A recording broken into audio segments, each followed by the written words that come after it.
Hello everyone, welcome to my channel responsive classes. I hope you are doing well. तो साथियों, जैसा कि हम जो है दर्शन पे बात कर रहे थे और दर्शन पे जो है हम एक वीडियो बना चुके हैं। उसका उस वीडियो का टाइटल है वो है कि दर्शन क्या है।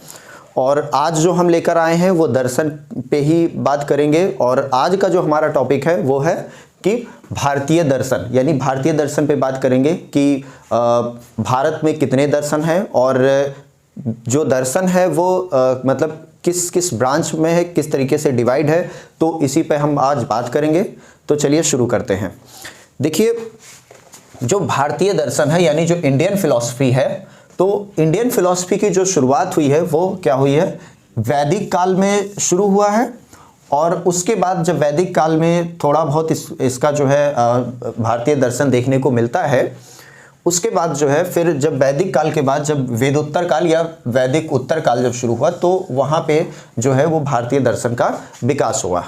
तो वैदिक काल में जो हम बात कर रहे हैं तो यहाँ पे जो है वो क्या हुआ कि वेदों की रचना की गई। यानी वैदिक काल में 4 वेद की रचना की गई, ऋग्वेद, सामवेद, अथर्ववेद और यजुर्वेद। तो ये 4 वेदों की रचना वैदिक काल में की गई और उसी समय जो है उपनिषद की रचना की गई। तो वेद और उपनिषद की रचना जो की गई वो वैदिक काल में की गई। फिर उसके बाद जब वैदिक काल बीता तो वेदोत्तर काल आया, या वेदोत्तर काल में जो है हम भारतीय दर्शन जो है वो 2 भागों में बट गया। तो पहला जो भाग कहलाता है वो कहलाता है नास्तिक दर्शन। पहला भाग कहलाता है नास्तिक दर्शन और दूसरा भाग जो कहलाता है वो कहलाता है आस्तिक दर्शन, या इसी को हम बोलते हैं षट दर्शन। नास्तिक दर्शन और आस्तिक दर्शन, आस्तिक दर्शन को ही हम क्या बोलते हैं, षट दर्शन बोलते हैं। अब नास्तिक दर्शन क्या होते हैं, तो नास्तिक दर्शन वे दर्शन होते हैं जो वेदों को प्रमाणिक नहीं मानते हैं। नास्तिक दर्शन क्या है, वे दर्शन होते हैं जो वेदों को, जो यहाँ पे वैदिक काल में जो वेद की रचना की गई उसको प्रमाणिक नहीं मानते हैं। लेकिन जो आस्तिक दर्शन है वो क्या है, वो इन वेदों को प्रमाणिक मानते हैं। यानी ये दर्शन ये मानते हैं कि जो वेद में बातें लिखी गई है वो एकदम सही लिखी गई हैं। लेकिन नास्तिक दर्शन जो है वो इस चीज को नहीं मानते हैं। तो नास्तिक दर्शन में जो है वो 3 दर्शन है। पहला है चार्वाक, दूसरा है बौद्ध और तीसरा है जैन।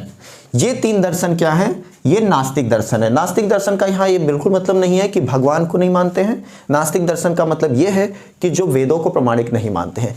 इन्हीं 3 दर्शन में 2 दर्शन ऐसे हैं जो भगवान को नहीं मानते। हालांकि जैन मानते हैं, लेकिन चार्वाक और बौद्ध जो है वो ये नहीं मानते हैं कि भगवान होता है, यानी जो है गॉड की एग्जिस्टेंस को नहीं मानते हैं।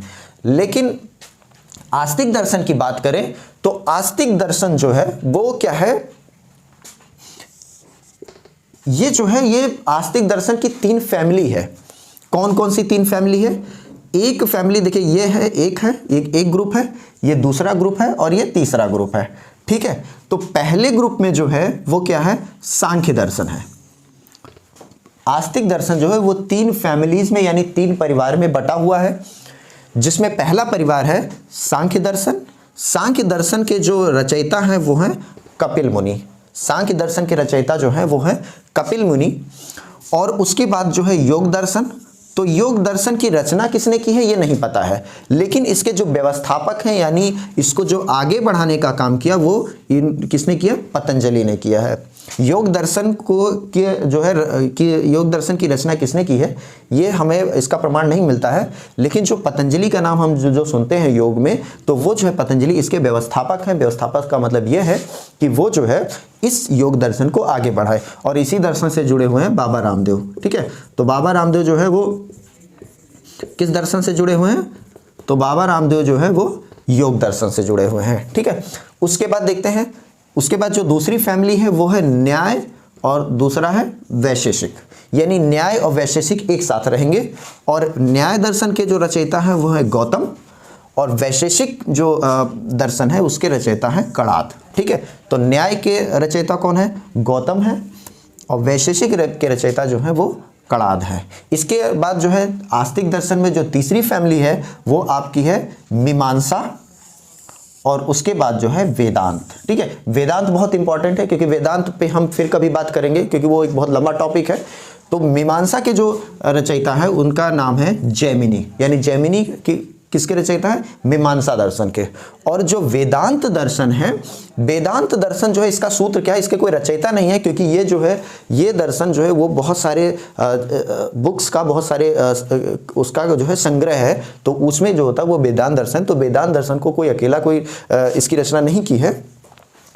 अगर इसके स्रोत की बात करें तो वेदांत दर्शन के स्रोत जो हैं, यानी कहाँ कहाँ से वेदांत दर्शन निकल के आया है, तो उसमें जो है एक है उपनिषद, दूसरा है ब्रह्मसूत्र और तीसरा है आपकी गीता। यानी गीता किसकी है? अगर गीता की बात करें कि गीता का दर्शन किस दर्शन से संबंधित है, तो वो है वेदांत दर्शन से। यानी वेदांत दर्शन जो है वो गीता से संबंधित है, या यूँ कह लो कि वेदांत दर्शन का एक भाग है गीता। तो गीता की बात करेंगे तो हम इस पूरे में बात करेंगे गीता की, तो गीता क्या है? वेदांत दर्शन का हिस्सा है। और इसकी शाखा कौन कौन सी है? अब ये कौन कौन सी शाखा में बट गई है वेदांत दर्शन? तो वेदांत दर्शन जो है वो एक अद्वैतवाद में, और दूसरा जो है वैष्णव वेदांत में, यानी अद्वैत वेदांत, वैष्णव वेदांत, और तीसरा जो है नव्य वेदांत। तो वेदांत जो है वो 3 भाग में, यानी 3 शाखाओं में बट गया। एक है अद्वैत वेदांत, दूसरा है वैष्णव वेदांत, और तीसरा है नव्य वेदांत। वैष्णव वेदांत के जो जिससे संबंधित हैं वो हैं आप जो है महात्मा गांधी। महात्मा गांधी की बात करें कि महात्मा गांधी की फिलॉसफी किससे है, तो महात्मा गांधी की फिलॉसफी जो है वो वेदांती है, और किससे जुड़े हुए हैं? तो वैष्णव वेदांत से जुड़े हुए हैं। यानी ये वैष्णव वेदांत शाखा के हैं, और ये क्या है?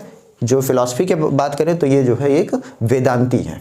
ठीक है, तो ये जो है वो पूरा जो है वेदांत का जो है पूरा दर्शन का एक तरीके से डिवीज़न है। अब हम काउंटिंग करते हैं कि पूरे भारत में कितने दर्शन है, अभी तक मैंने बताया नहीं है। तो देखिए, इसको अन्य दर्शन बोलते हैं, अन्य दर्शन बोलते हैं, यानी इसका जो है हम इसको भी नहीं काउंट करते हैं, ये हम भारतीय दर्शन में नहीं आते क्योंकि ये पुरानी बात है। तो इसमें जो है एक तो है चारवाक, दूसरा है बौद्ध, और तीसरा आपका ये जैन हो गए। तो 3 कौन से हो गए? 3 आपके नास्तिक दर्शन हो गए, यानी 3 जो हो गए नास्तिक दर्शन हो गए। ठीक है, उसके बाद देखते हैं आस्तिक दर्शन में। तो आस्तिक दर्शन में देखिए ये 3 फैमिली है, लेकिन दर्शन कितने हैं? तो तीसरा यहाँ हो गया, ये चौथा हो गया, ये 5वां हो गया, ये 6ठा हो गया, ये 7 हो गया, और ये जो है आपका 8 हो गया, और ये 9 हो गया। तो टोटल जो हम बात करें, यानी 6, देखिए 6 लिखा हुआ है, 6 दर्शन का मतलब 6, तो 6 और प्लस 3, यानी टोटल जो है वो भारत, अगर भारतीय दर्शन की बात करें तो टोटल जो है भारत में 9 दर्शन हैं, जिसमें 3 ऐसे हैं जो नास्तिक हैं और 6 ऐसे हैं जो आस्तिक हैं। नास्तिक का मतलब जो वेदों को प्रामाणिक नहीं मानते हैं, और आस्तिक का मतलब ये वो होता है जो वेदों को प्रामाणिक मानते हैं। तो 6 + 3 9 हो गया। ठीक है, अब 9 में से क्या है? 9 में से 7 ऐसे हैं जो क्या होते हैं, वो मानते हैं कि ईश्वर है, यानी वो गॉड की एग्जिस्टेंस को मानते हैं, यानी भगवान का अस्तित्व मानते हैं। तो वो कौन से? 7 दर्शन। 6 दर्शन ये है, और प्लस एक जैन है। तो ये क्या है? 7 ऐसे हैं जो भगवान को मानते हैं, और 2 दर्शन ऐसे हैं जो भगवान को नहीं मानते हैं। उसमें हमने बात किया चारवाक और बौद्ध, यानी 2 ऐसे दर्शन हैं जो भगवान के उपस्थिति को या भगवान के एग्जिस्टेंस को नहीं मानते हैं। तो ये कुछ इंपॉर्टेंट पॉइंट्स थे जो कि परीक्षाओं में पूछे जाते हैं कि भारत में कितने दर्शन हैं, कौन से दर्शन भगवान को मानते हैं, कौन से दर्शन भगवान को नहीं मानते हैं। तो इस तरीके का डिवीज़न है। तो ये कुछ भारतीय दर्शन से संबंधित तथ्य थे, और फिर हम दर्शन के ही किसी नए टॉपिक के साथ मिलेंगे। तब तक आप जो है हमारा चैनल देखते रहिए। यदि चैनल पे नए हैं तो सब्सक्राइब कर लीजिए, और लाइक करिए, शेयर करिए, और कमेंट करके बताइए कि हाँ हमारा वीडियो आपको कैसा लगा। तो फिर किसी नए टॉपिक के साथ मिलेंगे, तब तक के लिए धन्यवाद।